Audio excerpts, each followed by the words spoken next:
Hi, so today we are going to start our reading of War Brothers. This is by Sharon E. McKay. It was the winner of the Arthur Ellis Award for Best Juvenile Novel. And we're going to start off here. So the very first chapter has a little map here of Africa, which is labeled with a point here for Uganda. All right, so it starts off with a little journal entry. Gulu, Uganda, 2009. Dear reader, my name is Kitino Jacob. I was born in Gulu, a city of 110,000 people in the north of Uganda. I am from the Acholi tribe. Where I live, far away from the capital city of Kampala, Coney Joseph leads the Lord's Resistance Army, or the LRA. My country knows this man simply as Coney, the leader of an army of abducted children. He and his LRA gang of rebels steal boys and girls from rural farms, villages, schools, and buses. They say that only they know the true Christian way, that their army of Christian soldiers will fight the government of Uganda and create a country of Christians called Acholi land. But Coney and his Lord's Resistance Army are cruel beyond measure. They are not Christians. They do not care for or protect children. I know this to be true because I was one of those abducted children. I became a child soldier in Coney's army. My story is not an easy one to tell, and it is not an easy one to read. The life of a child soldier is full of unthinkable violence and brutal death. But this is also a story of hope, courage, friendship, and family. We Ugandans believe that family is most important. I thought you should be prepared for both of the bad and the good. There is no shame in closing this book now. Jacob. All right, and now we are on to chapter 1. It's called Jacob, and this takes place in Gulu, 2002. Jacob dodged. He weaved. He pulled back a bare foot and followed through. The football bounced off the side wall of his house. He leapt up to the applause of thousands while catching the ball on the rebound. With the skill of a top player from Manchester United, the roughest, the toughest, the best team in the world, he tossed the ball behind him, then chased it. Arms tucked close and legs spinning as fast as a sewing machine, he was Cristiano Ronaldo coming up the middle, flying. Score! Yes, yes! He waved to the cheering crowd. Jacob! A voice yelled from the jive. Jacob spun around and waved to Lakoni Tony. A sleepy guard, propping himself up with his toy-like gun, staggered out of the little hut that stood at the entrance to the family compound as the boy approached. He looked Tony up and down, shrugged, and waved him inside. Jacob, over here. Tony dropped his homemade rag ball, so he doesn't actually have a soccer ball. That's a little clue there for maybe the type of life that he lives, and ran full tilt towards Jacob's leather football. Bit of a class discrepancy. Jacob kicked the ball towards Tony. With 1-2 moves, Tony booted it towards the wall of the house again, knocking off bits of stucco. Score! The crowd goes mad! If Jacob was Cristiano Ronaldo, then Tony was Thierry Henry. Head bent, focused, Jacob charged the ball. Go, go! Yelled the guard. Jacob faked a kick, then ducked behind Tony and came up on the inside. Pull back, score! The guard cheered and Tony moaned. Jacob, Ethel called from the doorway. 2 green glass bottles of Crest clinked in her hands. Ethel was father's 3rd cousin and the housekeeper, but sometimes she behaved as though she owned the house. She had long legs and wore a busudis, which was a traditional wrap-around dress that fell to her ankles. Her head was shaved. Long hair is a nuisance, she had said many, many times. Jacob gave the ball a last kick. A bounce off the wall upset a lizard perched on the windowsill. It flashed a forked tongue, then raced up the wall of the roof. Ethel popped off the caps with a bottle opener, then passed the bottles out with a stern look. Your father is expecting guests. Please, no more noise. Both boys slumped down, backs against the wall of the house, knees up, and drank their soda. Tony sipped his slowly. A soda drink was common enough in Jacob's house, but not where Tony came from. The slums of Gulu, where Tony lived, were only blocks from Jacob's big house, but really it might as well have been a different world. Jacob's house was part of a large compound surrounded by a 2-meter-high wall. Inside the wall were many buildings, one for storage, one for servants, and a guest house too. The main house was painted lemon yellow and trimmed in light blue, the color of a clear sky at midday. The roof was made of iron, but it was badly rusted and now dripped a gritty red when the rains came. Father must take the car to Kampala. I will go to school by bus tomorrow, announced Jacob, so we will go together. Jacob did not mind taking the bus, but driving in the car was really much more fun. He liked the cold air that poured out of the automobile's vents. Tony had said that the cold air was for whites, because just as they needed to drink water from bottles and smear cream on their skin to prevent it from turning black, they needed cool air to breathe properly. Who are they? Tony pointed to 6 distinguished men walking past the guard's hut towards the front door. Ethel greeted each one on the steps of the house. I do not know them all, but that one is Okumu Adam, and the man behind him is Musa Henry Torak, Father's oldest friend. Jacob took another big swig of soda and watched Musa Henry Torak shuffle along the path. Everyone knew that he had lost 2 sons to Twu AIDS, and his daughter-in-law, and 4 grandchildren too. Jacob had overheard Ethel and old Bella, the cook, whispering about it. No one spoke of it, not out loud. To die of Twu AIDS was to die in shame. Musa Henry Torak stopped and gazed towards the boys. Woda, my boys, come. He lifted a heavy hand and waved. Both boys leapt up and ran, stopping just short of crashing into the old man. I see how you have grown, Jacob. How old are you now? Musa Henry Torak looked at the boy with affection. His face was worn with deep lines like a river gone dry, but his eyes were as bright as a child's. I am 14, Jacob said proudly. Well then, you'll be thinking of your future, of university perhaps. What subjects do you like? He likes mathematics, Tony piped up, then stopped. It was very rude to interrupt. I mean, Jacob is the best at multiplying in our whole school. He can multiply anything. Tony looked at Jacob with pride. Mathematics, is it? Musa Henry Torak smiled. Tony nodded vehemently. Jacob just looked down at his feet and grinned. As if suddenly remembering his manners, Jacob said, This is my friend, Tony. We go to the same school. Good day to you, Tony. The old man shook Tony's hand. And where do you fine boys attend school? Jacob didn't mind answering Musa Henry Torak's questions. He always asked gently, as though he cared. We go to George Jones Seminary for Boys. We leave tomorrow. Jacob's chest puffed out just a little. Even saying the name of his high school out loud made him feel proud. I have heard good things about that school. Come, old friend. Father appeared on the porch and smiled. Everyone has arrived. We wait only for you. Musa Henry Torak rubbed Jacob's head fondly, and with a nod to Tony, slowly climbed the steps to the house. He is very sad, said Tony. He is sad because his grandson was taken by Coney. Jacob spoke in a matter-of-fact voice. Tony's mouth dropped open. They took him as he was walking home from school, and that is the last anyone has heard about him. He was just a little younger than us then. Jacob picked up his soda and took a big gulp. Coney was a madman. Everyone said so. He was the leader of the Lord's Resistance Army, an army of abducted children. Do you know him? Musa Henry Torak's grandson, I mean? Asked Tony. No, he lived in Kitgum, but he was supposed to be very good in mathematics too. Father told me. Jacob shook his soda and watched the bubbles rise up the neck of the bottle. Tony seemed to shrink down into his shirt. Jacob looked over at his friend and guessed what he was thinking. Coney cannot get us, you know. We are safe.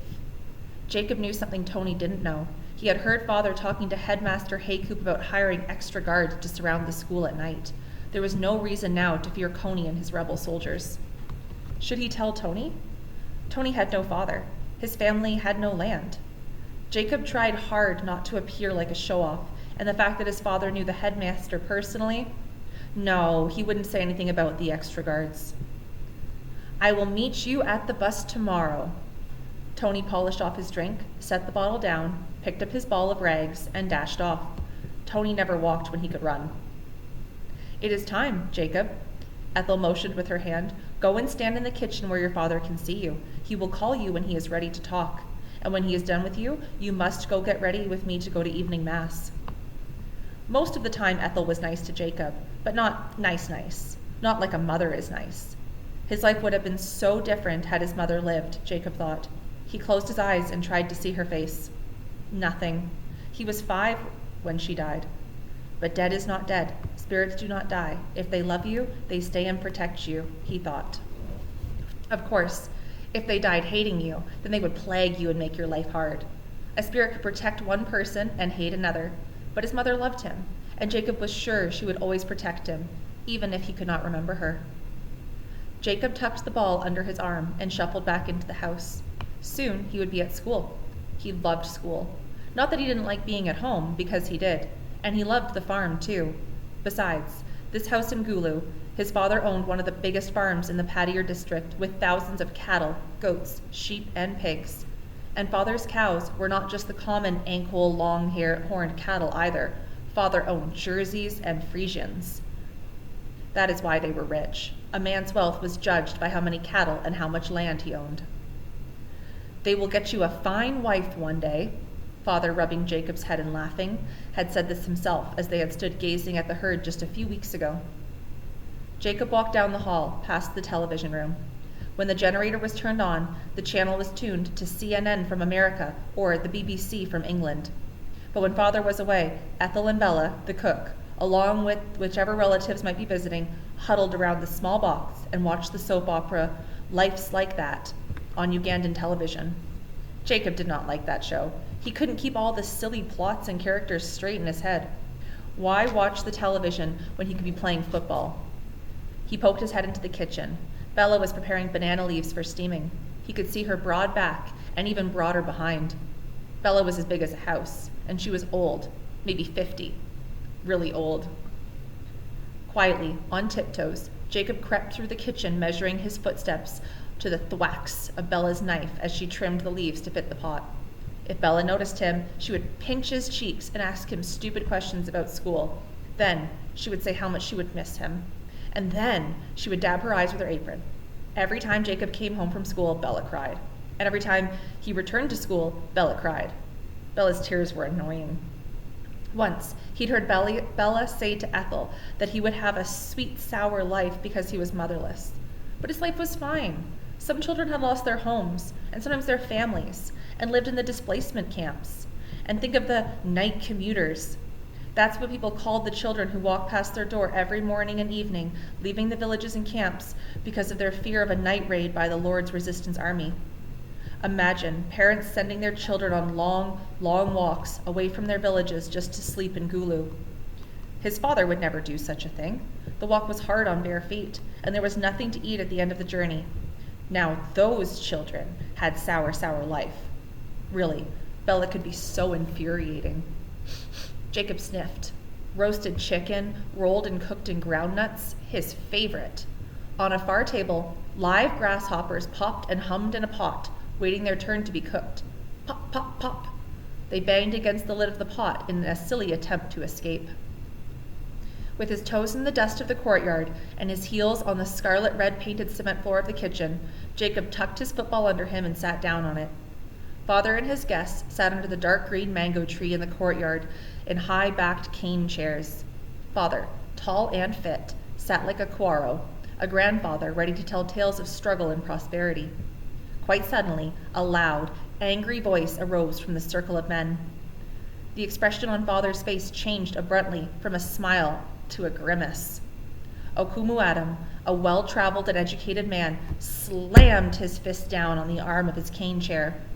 What does President Museveni do about this Coney and his army of children up here in the north? He is our president, the president of all of Uganda. He should send us more government soldiers. Our people need more protection. I will tell you, said another man, Museveni doesn't want Coney caught because it gives him the excuse to keep such a big army. Jacob strained to see who was talking. It was Awong Okumu, a teacher from the local university. No, no, the other guest protested. Museveni may have taken over the presidency by force, but he has so far proven himself to be a good ruler. Think of the 1970s and General Idi Amin Dada's military rule. 30,000 murdered. My own brother killed. Jacob sighed. Why is it that men always talked politics?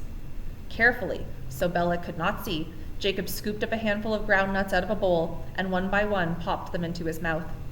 As the voices of the men rose and fell, he gazed around. There were pots of black and red coffee beans in the corner. Twisty Okuru Ogwal bushes climbed up the wall of the courtyard. If these were touched, even lightly, the barbs would prick the skin and eventually painful blisters would erupt, spewing out pus in runny, yellow globs. And if the Okuru Ogwal bushes did not deter thieves, jagged pieces of glass cemented into the ledge of the wall surely would. The men in the courtyard fell silent, as each in turn placed a straw in the pot of Lakoi and took a long sip. The liquid was milky white, thick, and potent. And then Musa Henry Torak spoke, his ancient voice catching and cracking. Coney and his army rush out of the bush and cut off the feet of anyone caught riding a bicycle. This Coney is of the Acholi tribe, just like us, but he attacks mostly us. He must be caught. How could such an evil man continue to exist? Tears glistened in his eyes as he raised a fist in the air. His hand began to shake and rattle like a medicine man's aja. The arm fell, and he covered his face with his hands.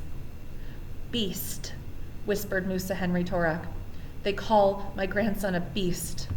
He slumped into his chair. There was silence all around.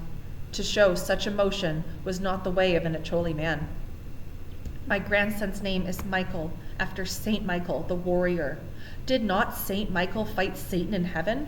Perhaps a child with such a name could fight Satan on earth. And is this Coney not Satan himself? Musa Henry Torak looked up through the branches of the tree, up to the sky, as if the answer might be written on the clouds. To lose family was to lose all. Jacob lifted his hand and dunked it into the bowl of ground nuts. Empty. He looked over at old Bella, or rather, at Bella's big backside. He wasn't the least bit worried about Coney and his army. Not anymore. When he was little, he'd have nightmares about being snatched away, but it was impossible to go on being scared all the time. After a while, Jacob just stopped worrying. Besides, Father would protect him. What he was worried about was Bella discovering that he had eaten the whole bowl of nuts. He crouched down and made himself even smaller. What are you doing there? Oh no, Bella had spotted him. What are you listening to, boy? She cocked her ear like a small dog towards a suspicious sound and heard the name Coney. The corners of Bella's mouth turned down and her eyes narrowed. Man talk. Not for you. She waved her knife. Go now. Find someone to play with. Bella's knife swished in the air. Jacob leapt to his feet and grimaced. He liked old Bella, maybe even loved her, but she would not stop treating him like a little kid. He opened his mouth to protest. Jacob, there you are. Father took long strides across the courtyard toward him. He looked elegant and powerful in his Western clothes. Father was a big man and very strong, while Jacob took after his mother, small and slender, with a thin nose and large eyes. Jacob straightened his shoulders and made himself tall, or as tall as possible. I will not see you again until the next school break, my son, said his father quietly. I leave tonight for Kampala, and after that for London, England. His mother's sing-song voice jumped into his head. Pussycat, pussycat, where have you been? I've been to London to visit the Queen. Pussycat, pussycat, what did you there? I frightened a little mouse under her chair. Father had a brother in England. He had visited him many years before. On that visit, he had brought home a book filled with silly poems that British children knew. The pictures were bright and funny, cats wearing boots and pink ladies in orange pumpkin shells. Is there anything I should bring you back from England? Asked his father. Yes, yes, he almost leapt up and down. New CDs, comic books, a cell phone that took pictures. But to ask for such things would make him sound selfish, so instead Jacob said, a football, please. It was a silly thing to ask for. He had one already. A football it is, the best in the empire. I will be thinking of you. Do me proud this term. Do not forget your culture. You are with many tribes at school, and that is good, but you are a choli. A person without culture is like a person without land. Work hard, my son. His father gently rubbed his head in the way that Jacob loved, the way only his father ever did. I will, father, he promised. Chapter 2, The Night Commuters. Jacob, come! Ethel's voice rang like an irritating gong. Jacob slipped his feet into sandals. He picked up the little blue Bible that he had won in a school debating contest, a wind-up flashlight to light his way home, and 2 5,000-shilling notes for the church box. They were very old and very dirty, and if he rubbed them hard enough between his thumb and fingers, they might disintegrate entirely. Ethel tapped her foot impatiently. If only she wouldn't make him go to church all the time. Really, Ethel went to church to pray for a husband, and then to talk to the Paddy, the priest. Priest could talk to the big God. Ethel was a good Catholic, like Jacob and his parents. Ethel visited the medicine woman too, but only on weekdays. Medicine men and women could appease the small gods. Ethel had told him so, and she had explained to him that one must not visit the priest and the medicine man or woman on the same day. That would cause a conflict between the gods.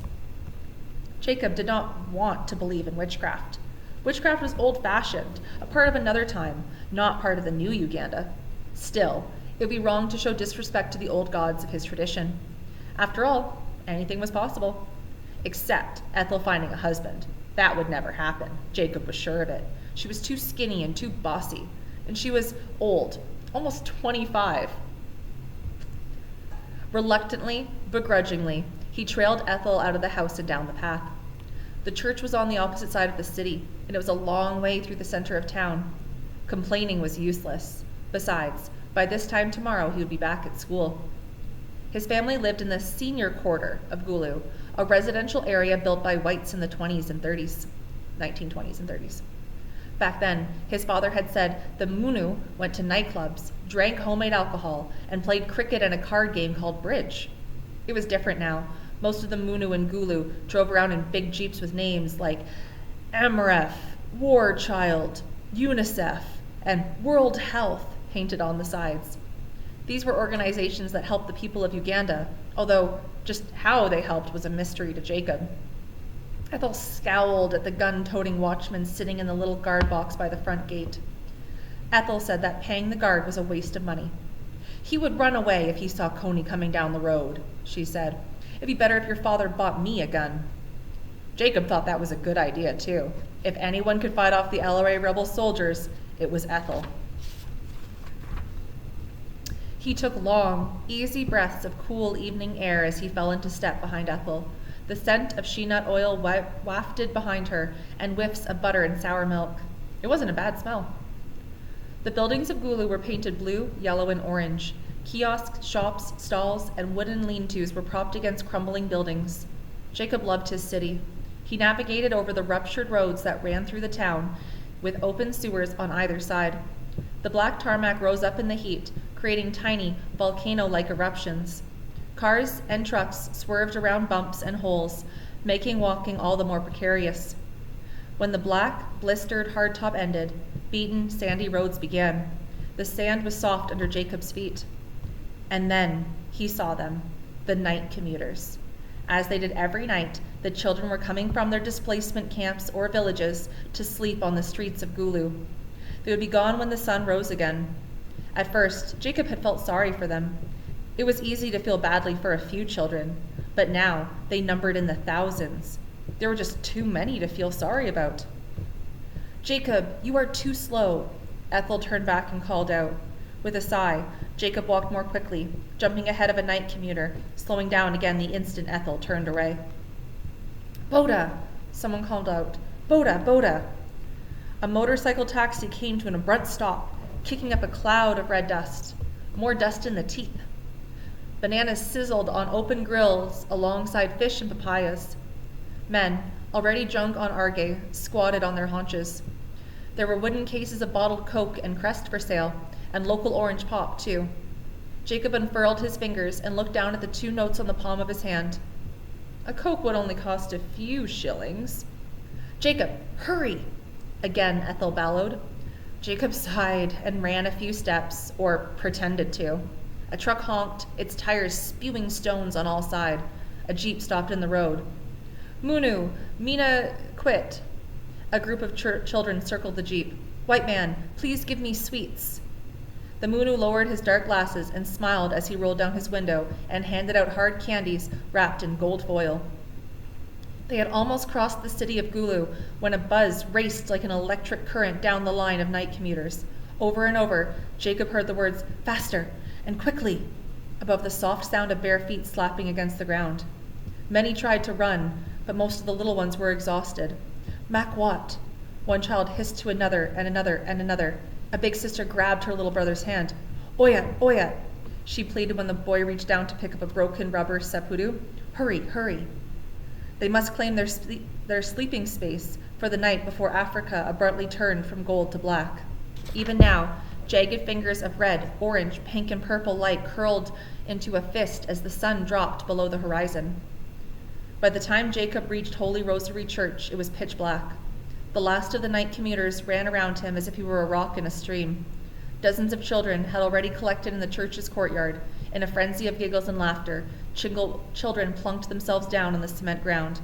Soon, there was only a thin path leading from the iron gate to the church door.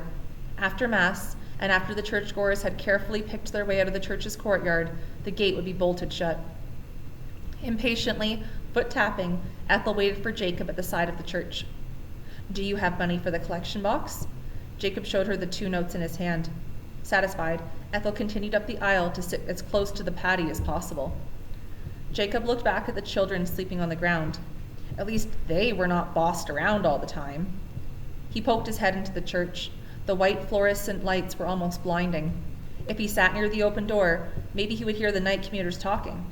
Sometimes there was a teacher or storyteller among the children. Lowering himself down to one knee, Jacob crossed himself and then slipped into a pew. At the very front of the church, Ethel knelt at the end of the long pew and then inched down the bench until she was directly in front of the patty. She immediately gazed up at the priest, all dewy-eyed. Jacob knew the look. The new patty was young and white, pink, really, with startling gray hair that grew out of startling places, his nose and ears mostly. He had been sent out from Rome months ago and had yet to adjust to the light, the dark, or the heat. Even now, he looked as if he might melt into his shoes. Priests were curious things. Just after his mother's death, the old priest had told Jacob that God had taken his mother to live with him and that she was happy now. Jacob thought that she had been happy being alive. The priest seemed to know what he was thinking. He told Jacob that he must not question the wisdom of God, and then gave him a toffee. He was so bored. 452 times 8 equals 3,616. Too easy. 96 times 75 equals 7,200. Still too easy. He'd have to practice more if he wanted to win the multiplication contest at school this year. 678 times 67 equals 45,423. No, the answer had to end in an even number. 45,426. The winner got to go to Kampala to compete in the national finals. Amen, sang the congregation. His eyes drifted up. Above, black baby angels wearing white robes and white fluffy wings were painted on the ceiling of the church. They looked trapped. When he was little, he had given them names. He looked to the side and saw a tall boy sitting down in the pew. The boy wore no shoes, and his clothes were rags. He was a night commuter. His shoulders were pulled back, and his head held high. Still, there was a sadness to him. Even Jacob could see that. Maybe he was hungry. Jacob unfurled his fingers and looked at the money in his hand. The deacon, in a white robe tied with a gold cord, spotted the boy too. He began to walk towards the boy. What if he asked him to leave? That would not be fair. Jacob slid over. Hello, whispered Jacob. The deacon paused. He recognized Jacob. Jacob's father was a great financial supporter of the church. The deacon turned away and carried on with his duties. So we can guess he was probably going to ask the boy to leave. The night commuter turned. The boy's eyes were almond-shaped, and his nose and cheekbones sculpted into ridges, his mouth wide, as if designed to smile. Are you... Jacob paused. He did not want to insult the boy. Are you hungry? I am not a beggar, said the boy quietly and with dignity. I know, Jacob's eyes darted around the church. Ethel had her head bowed in prayer. The priest had his eyes closed, and the deacon now had his back to the congregation. Ethel would be so angry if she knew what he was about to do. Jacob slipped the 2 5,000-shilling notes for the collection box into the boy's palm. The boy's eyes grew round with astonishment. Take it and go. Jacob's whisper turned into a hiss. If Ethel caught him, he'd be in trouble forever. Thank you. The boy rose to leave. What's your name? Jacob whispered. The young boy stopped and stared. It was a funny question for a rich boy to ask a boy like him, and Jacob himself was amazed that he had said it. Oteka. My name is Oteka. The boy's fingers curled tightly around the notes. My name is Jacob. Oteka's eyes warmed with thanks. Where do you come from? Jacob asked. The camp, he whispered. Again, the deacon began walking towards them. Oteka caught sight of him, then moved swiftly, like a panther, or maybe a lion, and vanished into the night. He left the door to the courtyard ajar. It's an old story told in many countries. A storyteller! As Jacob's ears caught the words drifting in from the courtyard, his eyes searched out Ethel. She was kneeling now, her head bent in prayer. A scorpion came up to a crocodile as it bathed in mud at the edge of the Prince Albert Lake. The priest spoke. I believe in God the Father Almighty. The scorpion said, Crocodile, take me across the lake. Surprised and perplexed, the crocodile said, Why should I? You will just sting me and I will die. And to that, the scorpion replied, If I sting you while we are out in the water, then we will both die because I cannot swim. Jacob teetered on the edge of the pew, one ear cocked towards the voice of the storyteller, the other trying to block out the hum of prayers. Maker of heaven and earth. The crocodile agreed to take the scorpion across the lake. Now, halfway across the great lake of Prince Albert, the scorpion did exactly what he had said he would not do. He stung the crocodile. Imagine the old crocodile's shock and astonishment. As the crocodile began to sink, he cried out, But you will die too. Why did you do that? Because, said the scorpion. The deacon slammed the church door shut. No! Jacob leapt up. What was the end of the story? Why did the scorpion kill the crocodile and himself in the bargain? The deacon gave him a hard stare. He sat down with a thump. The priest finished the prayer. Amen, sighed Jacob. And that brings us to the end of chapter 2, and we're just after 30 minutes, so we are going to read chapter 3 in the next part. If you would like to say thank you for my reading, you can click the subscribe button, which I hope is where my finger is pointing, and maybe together you can thank me by buying me a cup of coffee. Have a good day.